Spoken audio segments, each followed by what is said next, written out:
حركس.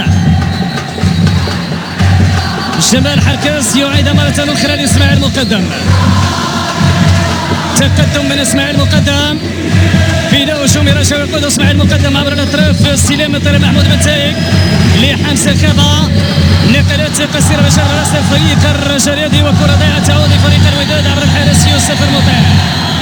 ابعاد من المطيع، تدخل مع محمود، تدخل عبد الصمد بدوي. هنا العرضية محاولة راسية، ركلة جزاء يقول الحكم رضوان جاد فادت فريق الرجاليدي. ركلة جزاء في حدود الدقيقة 36. ركلة جزاء بعد التدخل أمين فرحان. لفت التدخل أمين فرحان وإن صح التعبير تهور أمين فرحان. الكرة الإبعاد كان باليد من جانب أمين فرحان. على اثر ذلك الحكم يمنح ركلة جزاء لفادة فريق الرجال على مشارف الآن الدقيقة 37 يا سادة والسيدات. انذار على أمين فرحان بعد يحيى جبران تضرب بطاقة صفراء هذه المرة في وجه أمين فرحان. من سيتولى التنفيذ سيكون ويسرى بوسوق.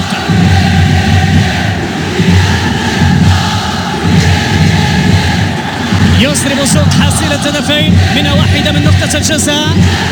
هل يسجل هدفه الثالث نقطة الرجاء وسيكون الثاني من نقطة الجزاء أم هذه المرة ستضيع في ظل تواجد الحارس يوسف المطيع في انتظار ردة الفعل من جانب حارس مرمى فريق الوداد. حوار بين يسرى بوسوق وبين يوسف المطيع، من يتفوق على حساب من؟ وفرصة ذهبية في حدود دقيقة 38 لفريق الرجاليدي من خلال ركلة الجزاء التي أعلن عن الحكم رضوان جاد بعد تدخل أمين فرحان.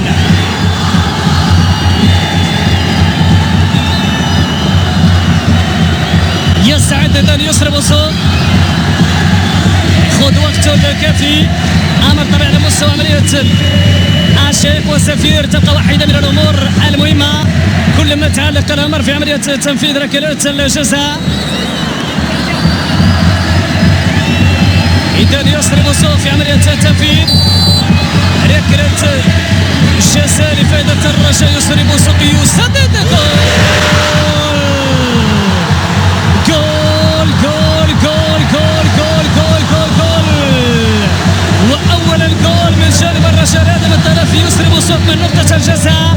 هدف في حدود دقيقة 39 ردة الفعل من جانب كل مكونات فريق الرجال هذه من منذر الكبير ومن طرف جماهير فريق الرجال كي سعيدة بهذا الهدف الذي يأتي في آخر دقائق الجولة الأولى من نقطة الجزاء والتنفيذ من جانب يسرى بوسوق الذي يسجل ثاني ركلة الجزاء وهذا الموسم رفقة الرجال هذه ويرفع حصيلته التهديفية ل3 أهداف.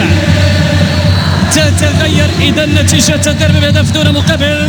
ستمنح أو قد تمنح لنا مباراة أخرى بين رغبة الوداد هذا لتعديل النتيجة Cause I don't give a fuck what you say. Yeah, I'ma do shit my way.